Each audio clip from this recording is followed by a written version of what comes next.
News for your health. The maker of Tylenol is pushing back against a new safety label, one that links its use during pregnancy to autism and ADHD. The company saying acetaminophen, the common pain or fever treatment, is, quote, one of the most studied medicines in history. CNN's Ivan Rodriguez breaks down what parents need to know.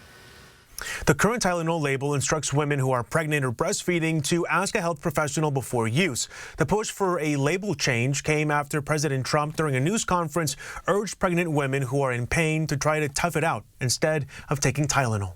Last month, President Trump claimed without evidence that Tylenol use during pregnancy was linked to a, quote, very increased risk of autism. You know, I'm just making these statements from me. Since then, the FDA responded to physicians saying that the choice to take acetaminophen still belongs with parents, but that the use during pregnancy may cause an increased risk of neurological conditions such as autism and ADHD in children. However, the letter also noted that a causal relationship has not been established and that studies about a link are contradictory. Anytime a different voice is added to the conversation, it causes a bit of confusion, especially if the messaging is completely different. Dr. Brian Lee, professor of epidemiology and biostatistics at Drexel University, says while there is no debate that rates of autism diagnoses are increasing, his study published last year in the Journal of American Medical Association found that there was no increase in risk of autism or ADHD associated with acetaminophen use.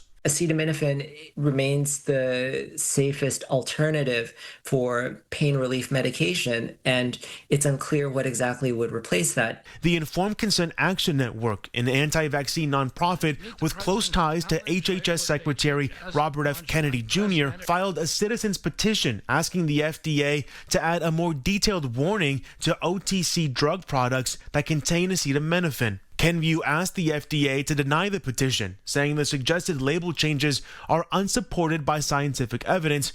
The FDA website on acetaminophen has not changed to reflect the Trump administration's views. It says it was last updated in August and specifies FDA has not found clear evidence that appropriate use of acetaminophen during pregnancy causes adverse pregnancy, birth, neurobehavioral, or developmental outcomes. In Atlanta, I'm Ivan Rodriguez.